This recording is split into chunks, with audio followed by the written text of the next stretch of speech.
human rights and advocacy group which highlight and expose China's wrongdoings and its repressive policies in occupied countries such as Tibet and East Turkestan.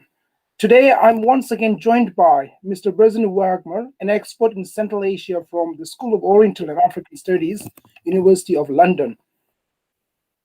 A week ago, on 13th February 2021, Tibetans and diasporas commemorated the 108th anniversary of the proclamation of the Tibetan Independence by the great 13th Dalai Lama of Tibet on 13th February 1913.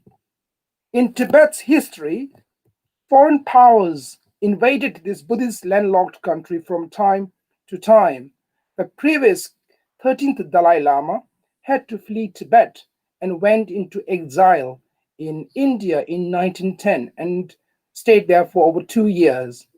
After the Manchu dynasty collapsed, and in the course of the Chinese Revolution, and the remaining Chinese representatives in Tibet were expelled, the 13th Dalai Lama declared Tibetan independence on his return from India. For nearly 40 years afterwards, Tibetans enjoyed self-rule, only for it to come to an end in 1949, after Mao Tsetung declared peaceful liberation of Tibet from foreign imperialists. In March 1959, the current 14th Dalai Lama fled Tibet and came into exile in March 1959 after the Communist China invaded Tibet. To discuss on the historical development of China's occupation of Tibet and the proclamation of Tibetan independence by the 13th Dalai Lama, we have an expert, Mr. Burzine Waghmar from SOAS, with me today. So thank you, Mr. Waghmar, for joining me once again. Thank you, Mr. Sering. Good morning to your viewers. You rightly mentioned about the 13th Dalai Lama, Thupten Gyatso's proclamation in February 1913, which we are commemorating this month, the 108th anniversary of the same. Well, permit me to use that as a point, our departure point for this historic discussion, and to trace a trajectory for your listeners from that point. The Dalai Lama's proclamation occurred, as you mentioned, in February 1913, and exactly a month earlier, in January 1913, he entered Lhasa, if you recollect, after protracted fighting in Chinese troops, the collapse of Qing dynasty's period, and also who were eventually overcome by Tibetan forces and were made to evacuate. In fact, the residual Chinese troops were made to leave via British India. They were deported to British India and then sent off to nationalist China. And prior to that period, of course, there was protracted fighting, as you know, in Lhasa and across Tibet due to the occupation of the city and ransacking of the city by Chinese troops. And all of this occurred in the wake of the Qing dynasty's collapse, a tottering empire, which finally came to pass in October 1911, when the Qing or the Manchu dynasty collapsed, as you know. By this time, in 1911, the Dalai Lama was already in India. And now I would wish to trace the trajectory, as I mentioned back, for the benefit of your listeners, and to place and situate the historic context of what I wish to impart. You see, Anglo-Tibetan relations as such go back to the 18th century, when contacts can be traced back to the East India Company and Governor General Warren Hastings, when he first sent out an emissary to the Panchen Lama to Shigatse sometime in 1774. That was a formal foray and an initiative that never came to much, initially speaking, and matters just remained at that. Tibet was of not much consequence to London in that period. Things changed with the Great Game in Central Asia, and its repercussions were felt for Tibet. Also remember that Tibet was close to Europeans by 1792 through the decrees of the Dalai Lama from European influence and the rest, and was very much a hermetically sealed kingdom, a Buddhist kingdom as such, and an isolated one at that. What happened was that the British became interested in Tibet solely for the purpose of protecting India and its Indian empire. What do I mean by that? Well, the Russian Great Game and its incursions into Central Asia led the British to feel threatened by the Tsarist forces somewhat gathering on India's northwest passes. For some reason, this Russian bogeyman, this Tsarist threat, was transposed in official thinking to Tibet.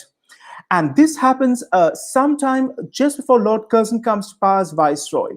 And this Tibet policy is thought of in Whitehall corridors sometime from the 1890s onward, that Tibet is factored into the Russian equation. What was London's desideratum? Well, it wanted Tibet as a friendly buffer state between India and China, what was then Imperial China. And that alone was what was London's guiding principle. But the fact that Tibet was cut off from the world, and in fact had no interest in interacting with the world, was what made London apprehensive. And that led to Colonel Sir Francis Younghusband's expedition, the 1903-04 mission to Tibet, which is euphemism, of course, for an invasion, because it was just that, an invasion of an unarmed, unprovoked assault on a Himalayan kingdom. This came to pass, as I mentioned, in 1903 and 04. And from that invasion, or rather a product of it, was that on 7th September 1904, the Anglo-Tibetan Convention was signed, and conditions were imposed on Lhasa and the Dalai Lama, which entailed Lhasa paying about £500,000 as indemnity to London over 75 years, occupation of British Indo-British troops, Indian Army troops in the Chumbi Valley region, and of course for the opening up of trade attaches and legations in Tibet. The British wanted consular representation, but they did not necessarily want it in Lhasa. And this is important to realize. Now, one could say that the British had the upper hand after defeating the Tibetans, and they could have imposed by having opened a consular mission in Lhasa, but they did not, for fear of antagonizing the Chinese. And in fact, a trade mission was opened at Gyatse. The point is that the British did not realize that through the 18th and 19th century, Manchu rule in Tibet was tottering, to the point it had become so weak that Tibetans were running their affairs in more ways than one. And somehow London never tweaked that this was the situation on ground, and continued maintaining this fiction or belief that China called the shots, or that the Chinese Amban representatives in Lhasa were the ones who were the emperor's emissaries and dictated policy as political residents to the Dalai Lama. That was not the case. And London should have realized that Manchu rule was very weak by this time.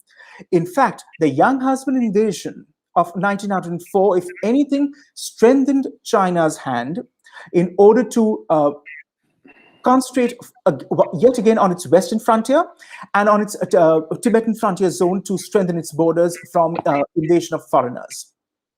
That was an unfortunate development that emerged out of the Younghusband invasion. Be that as it may, it took place. There were, if one can say, some positive aspects to it, in that Tibetan boys were sent to England for study. Tibet was formally opened up to the world for learning and for discovery, also for setting up of a British Bhotia boarding school, which had started in Darjeeling by 1874 to train Tibetans for westernization and for education, and of course, in order to assist the Dalai Lama in local civic government, the Central Tibetan Administration in Lhasa, as you know too. So at some point, Tibet was inevitably going to open up to the world and the 20th century at large. It is unfortunate it happened in this way. Now, what happens by this time? The 13th Dalai Lama obviously had sought Britain's assistance. Despite Britain's invasion of Tibet, it was tactically worked out by the Kashag and the Dalai Lama that somehow we can depend or lean on London to protect us against Chinese incursions and imperialist ambitions. But that was to be disappointing. Concomitantly, the Dalai Lama also sent out overtures to Tsarist Russia, when in 1900, one of his representatives, a Buryat Lama, among Buryat Mongol Lama called Agvan Dorjiev, as his personal emissary, was sent to the Tsar in St. Petersburg. This, of course, piqued the British, who thought that the Dalai Lama was playing a double-cross game with them, which was not really the case. And they continued maintaining this suspicion right down to the 1910s that somehow the Dalai Lama was seeking Russian help. Well, and he was in a way seeking Russian assistance, but against the Chinese, not the British. That seemed never to have really factored into British considerations, which was regrettable. But the point is, Dorjiev returned back in 1904 to the 13th Dalai Lama, who by then was on a three-year religious retreat.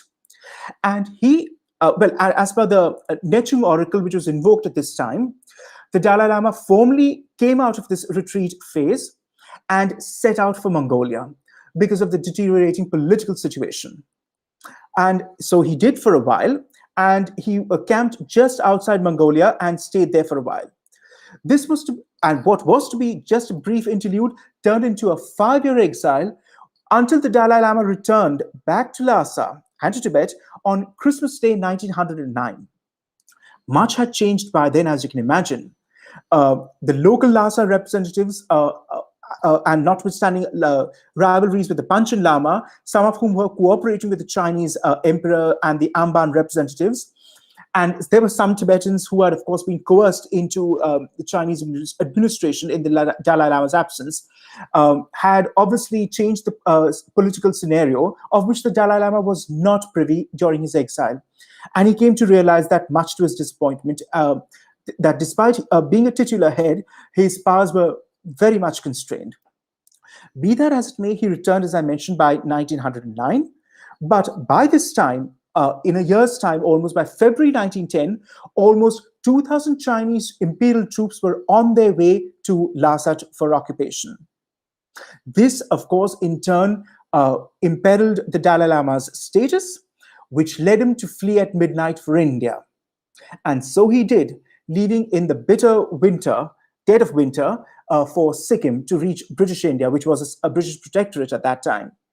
And from there, he made his way to Darjeeling and eventually to Calcutta for his 2-year exile. The British, under Lord Minto, were polite about his presence and did all they could in formally assuring him a passageway and rights as a head of state. But despite his pleas and overtures, not much came of this exilic period, because London was under strict instructions to tell Delhi, the British government, and in turn to inform the Dalai Lama, that we will not interfere in matters between Peking and Lhasa. So it was a bitter blow to the Dalai Lama, again, thinking that the British would come to his aid, given that he had been afforded exile in India, but that was that, and nothing more came of it. But then suddenly things, Mrs. Sering, turned, well, shall we say, for the better, in that the tottering Qing dynasty, as I mentioned, collapsed in October 1911, and China was thrown into turmoil. By this time, of course, the Dalai Lama sought his opportunity to see the situation and make a bid for power again, and left Calcutta for Sikkim to be closer to the situation on ground and monitor what was happening in Lhasa. And of course, eventually, after much protracted fighting in Lhasa, which was occupied and bombed, and the city was divided between Chinese and Tibetan troops, as you know, and it was a bloody fight which went down to the last man, to alleys and lanes. The Chinese were defeated, and the Dalai Lama entered Lhasa in January 1913, and the proclamation occurred a month later, as you know, in February 1913. But the point is this. Again, the Tibetans were wary, and they should indeed remain wary of Chinese ambitions, because Imperial China did contend that Tibet was an integral component of the Chinese kingdom, the Middle Kingdom, as it were. But under the nationalist revolution, which ushered in Sun Yat-sen and President Yuan Shikai, things never really changed. because they too maintained that Han chauvinist ambition that the Chinese National Republic would be composed of 5 families, 1 nation policy. Namely, the Tibetans were just one component of it. But of course, they were ostensibly first among equals in this arrangement with Uyghurs and others. It was the Han Chinese who were first among equals and called the shots. And that is what pretty much it remained. And that remained the policy of the nationalist Chinese government too until 1949. And in fact, until the Dalai Lama died in 17 December 1933, the 13th Dalai Lama. But one of the last testaments of the 13th Dalai Lama merits mention at length because it was prescient, to say the least. Permit me to quote this. The Dalai Lama feared the consequences of communist invasion of Tibet, noting what happened in Russia after 1917 and the Tsarist collapse. And this is what he had to say. I quote, "Worst of all is the red ideology, which is becoming more and more rampant. It has caused the search for the rebirth of the Jetsun Dampa to be banned, the property of the monasteries to be looted, and the monks to be forced into the army. Buddhism has been destroyed so completely that not even the name remains, and this was the situation in Mongolia under the Marxists who came to power. And if communism came to Tibet," he warned, "the results would be even worse." And lo and behold, we do know what happened after the October 1950 invasion. The 13th Dalai Lama's prophecy was prescient, to say the least, of what would happen if the communists came to power. And by this time, if you remember, Dorjiev, the 13th Dalai Lama's representative who was living in Tsarist Russia by then, managed to survive the 1917 revolution, but under Stalin's purges was eventually killed in 1938. He was an innocent monk. He had no political standing or had done nothing to threaten the Soviet government, but that was his fate. And of course, the Dalai Lama did see the writing on the wall and made this prescient observation about the communists, which I just quoted to you. Thank you.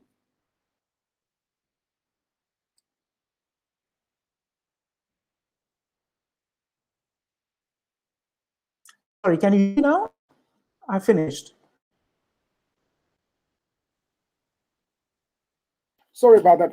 I just unmuted now.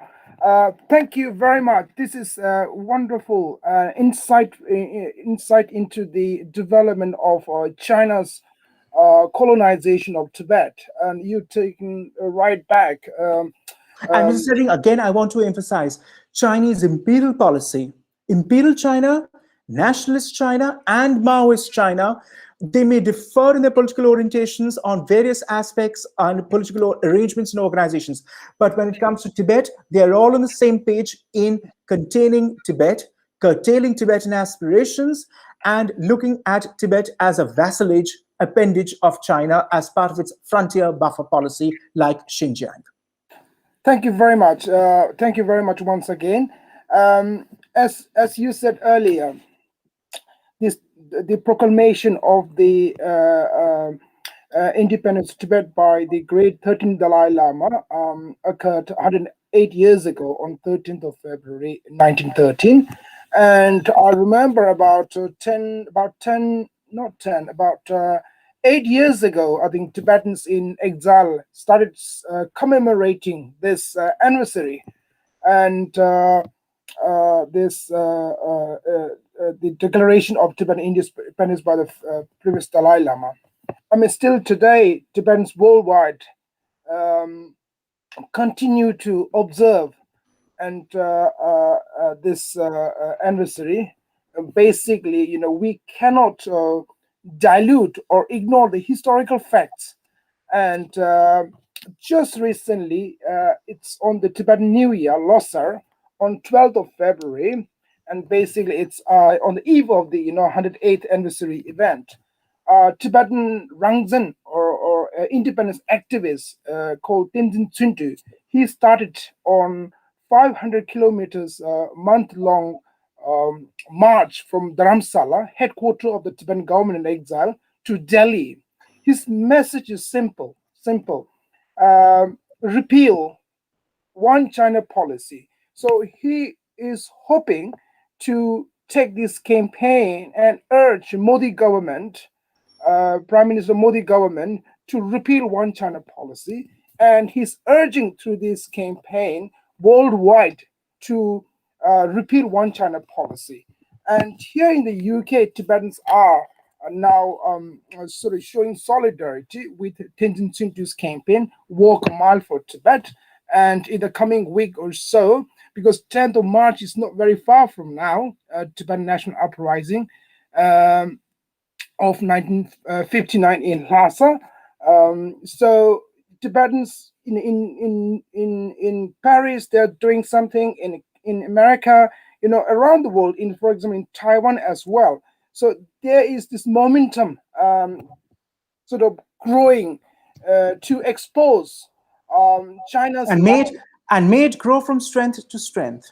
It is imperative to do so, Mr. Sering, particularly with the Winter Olympics, which is supposed to be held in Beijing, and enough pressure should be put. Just as pressure was put for the Summer Olympics in 2008, we must bring full pressure to bear on China, particularly after the Wuhan virus and this COVID-19 pandemic, which is still gripping and destroying the world. Make no mistake, we cannot afford to lose this momentum and moral leverage, and to put as much pressure as we can on China, and justified pressure at that, on the Chinese regime, not the people, because we have nothing to do with the Chinese people on this, but the Chinese regime, the Maoist regime, which is calling the shots and has turned it into a one-party state, an authoritarian state which imperils the lives of Chinese on the mainland, never mind others who are under their yoke too. Absolutely. Tibetans do realize that China is now becoming a really superpower in all sense, and it is sort of a stronger leverage than in previous decades. So Tibetans know that gaining independence is a long time, but is keeping the flame alive of the historical facts. And the question that I wanted to ask you, and what I would like to hear your thoughts about, is this: these campaigns are going all around the world.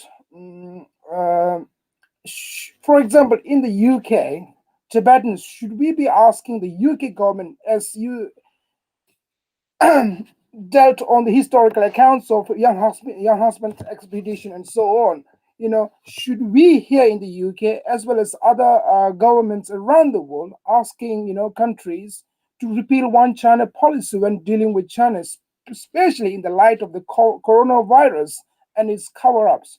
We know millions suffered from this unnecessary cover-ups by the Chinese regime. So I would like to know your thoughts on this. Well, it is incumbent upon London to do so. London has a moral standing in that it has a history with Lhasa, as I've just delineated here for you. And it's the least that London can do for having left Lhasa in the lurch a century ago.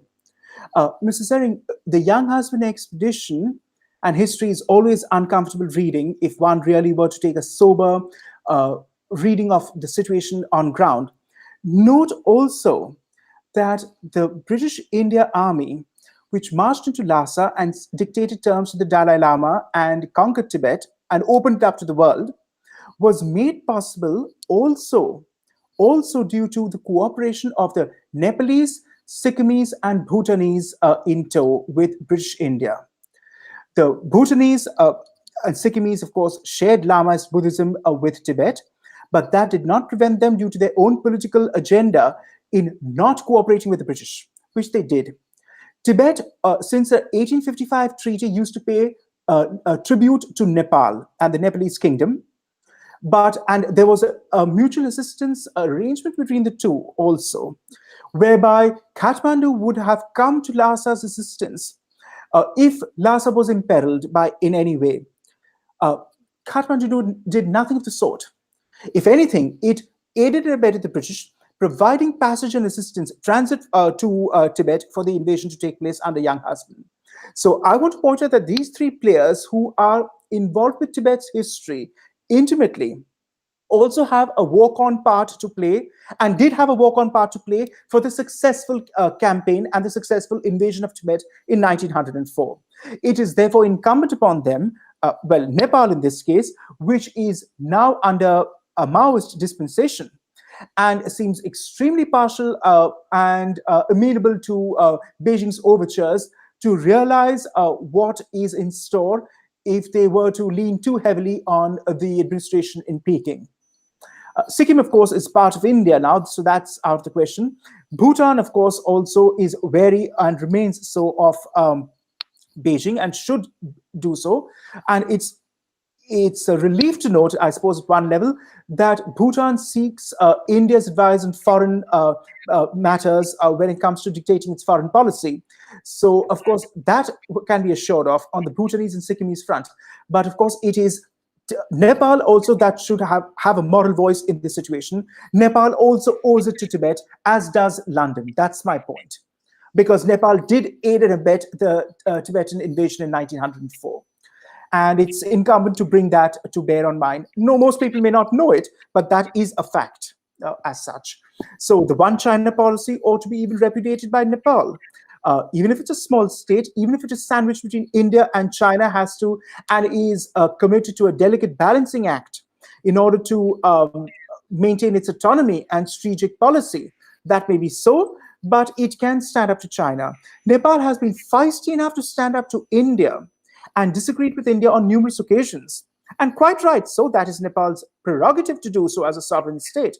Well, I just wish they would replicate and show some of that same gumption when dealing with Beijing.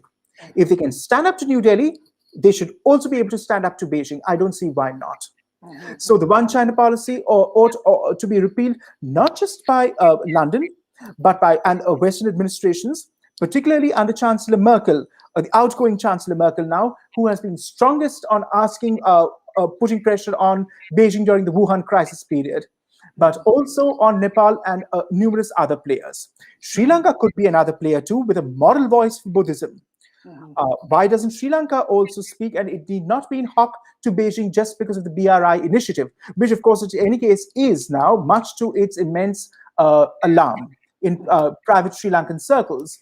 But Sri Lanka should also be speaking on it. Okay, thank you very much. I just want to go back again with this initiative by Tenzin Sundu, who wants to take this to Modi government. How should the Modi government respond to this? Well, the Modi government should accept it. No ifs and buts. That repealing a One China policy is on the books. And how would the Modi government do about it? Well, I'm not Indian, much less part of the Indian administration to tell them what to do. But if I were called upon to do so, my advice would be this. India ought to recognize full consular diplomatic status recognition to Taipei. Instead of just maintaining the fiction of a trade office in Taipei, which it does, it is time to realize that Taiwan is a fact of reality. It's here to stay, and what's more, it must stay, and it must be protected, not just by traditional Western powers, but also by others of the Indo-Pacific Quartet, of which now India belongs. And if India seeks to play an active role in it, it is incumbent on India to support a fellow democracy, which of course Taiwan is. Okay, thank you very much. I know you are very busy and you have to go, so I won't take any more time, but I will give you last opportunity if you want to add anything else before we sum this up. No, just as I mentioned this, in my opinion, it is time India extended recognition, consular recognition, full-fledged consular recognition to Taipei and to the Taiwan Republic. It is a high time this was done so. Thank you very much, Mr. Burzine Waghmar, once again. It is highly appreciated of your time and your expertise on this important historical development of China's colonization of Tibet. So I would like to invite you once again on another occasion and discuss more about China's colonization and its treatment of peoples in East Turkestan, Mongolia, and so on. So thank you once again. Thank you very much, Mr. Sering, and my every good wish to the Tibetan movement and to this walkathon which is being done to reach New Delhi, and that this appeal does not fall on deaf ears in the corridors of power in New Delhi and the Prime Minister's office. Thank you. Thank you Goodbye. very much. Thank you.